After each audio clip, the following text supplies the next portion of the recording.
I'm a Muslim, and as I was kind of describe, I was trying to explain kind of a bit like why I believe and what some of the sort of major misconceptions are about God. I'm happy to hear why you believe, because I mean that's the thing. I'm more concerned about why people believe than what they believe. You know, if there's good reasons to believe something, that's the case. You know, I'm basically Hindu, and then for a while I was an atheist. I did, you know, I couldn't see the evidence for God, and you know, it was a bit confused for me. And then I came across the Quran and started reading that, and I was you know, convinced by that. And I've been sort of like reading the Quran for the past sort of 10, 12 years, and it kind of you know, it all makes sense now to me. I'm confused because I'm no longer. Nothing in this so far explains why you believe it. You're just telling us that you read the Quran and now it all makes sense. Yeah, what was it in the Quran that you really found convincing that you hadn't read in other books? But then when I thought, I say it took me quite a long time to figure it out, but it comes down, for me, came down to what the definition of God is. And for me, the definition of God is a being who's created absolutely everything. Okay, you know, so reality, what reason do you have to believe that there is in fact a being who created everything? Well, just my existence, and we read the Quran. How God sort of tells us, you know, about our reality, about the world, the physical world. Well, they all kind of all make sense. No, the fact that there's a book that offers an explanation is independent from why you accept that explanation. So when I say, what reason do you have to believe that there is some being who created everything, you can't just say, oh, my existence. And we're looking for some explanation for perhaps why you and the universe exist. What is it that makes you convinced that there is one being who did this?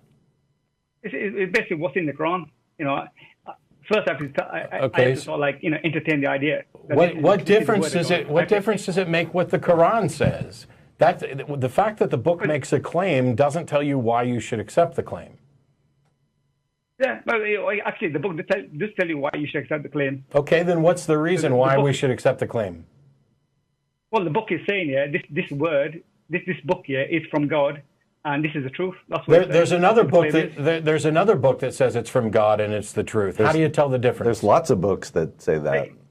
Yeah, you read them. You know, I have. I'm open to reading any book. I have read them. I don't find either of them to be true or good or useful or sufficient evidence for the idea that there's a being who created anything.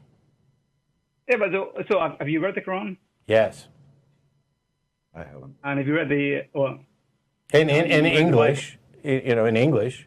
Yeah, that's fine. Yeah, I mean, when I say I've read quite a lot, and it clearly defines who God is, and it says, you know, this book is from God, yeah. And I don't. Why should I care? Because I don't care what the book says. If I could write a book that defines God and says it's true, but that doesn't mean it is true, and it doesn't mean we have a good reason. So I keep asking, what reason do we have to believe that everything was created by a being?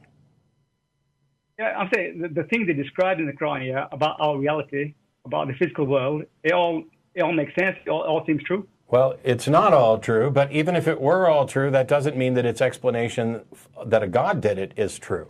What is the reasonable explanation that should make anyone convinced that a being created everything? It all makes sense when you read the Quran, yeah, and you understand the idea of God in the Quran. The Bible. Do you care whether or not what you believe is true? Of course I do. Okay. Then wouldn't that mean that you would make use of the methods that are most reliable at getting to truth? Yeah. Okay. So what is your method for getting to the truth about whether or not there's a God? if I look at the definition of God here, which the Quran here is the creator of absolutely everything. Okay. What is the method? What is the method? If you define God as the creator of everything, what is the method by which you determine that there is in fact a God who created everything? What's the method? You know, God says only He can do that. How do you know that God says that? I say the Quran says that, but how do you know that that's what God says? No, I just have to assume this is first. I have to assume okay. So you're just so your method for getting to the truth is to assume that the Quran is true. That's right. Yeah. Yeah, that's not a method for finding the truth. Because I can assume that the Bible is true. I could assume that the Quran is true. I could assume that Harry Potter is true. Assuming that it's true demonstrates that you don't actually care about whether or not it's true. No, I'm saying you have to start off with an assumption, yeah. No, you don't. No, you don't have to start with an assumption. That's called poisoning the well. That's how you're beginning with some sort of conclusion about this and trying to find the thing that fits your conclusion the best. What is it about the Quran that makes sense? Whereas, you know, because Christianity also says there's one God who created everything, and Hinduism. It's the same God. It's the same God. How did you determine that? Because in the Quran it says so. Okay. How did you determine that it's actually true? I can never determine. I can only go by what the Quran says. No. To say I can only go by the Quran says is simply wrong, because I don't have to go by what the Quran says. I can go by what methods lead to truth, and then I can say I don't know whether or not there's a being who created anything. The problem is when it comes to God, you can't go by whatever method you have, because that's what you're doing. That's what you're doing. When it comes to God, you are going by whatever method feels best to you.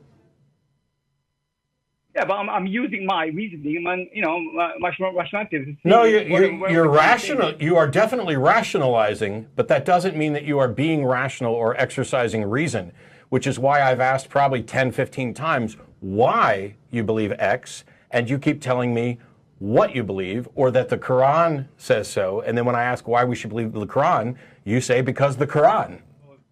Well, my idea of God is a perfect being. So if God made a mistake, then it can't be revelation. So how do you know that God's a perfect being? Because when you understand the concept of God, then God can only be a perfect being. Says who?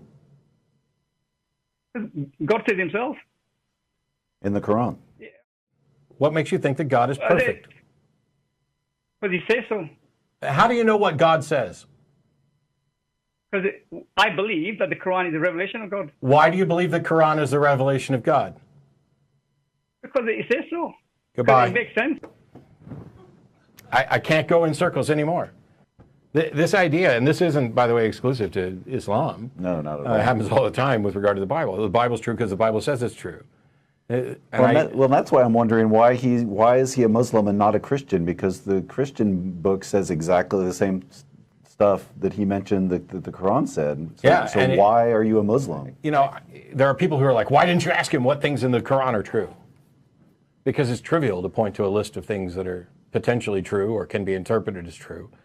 But that list, even if the Quran was absolutely true on everything that we could verify, that doesn't mean that it's true when it comes to a claim about a God, because you can't verify that, which is why he kept talking himself in circles.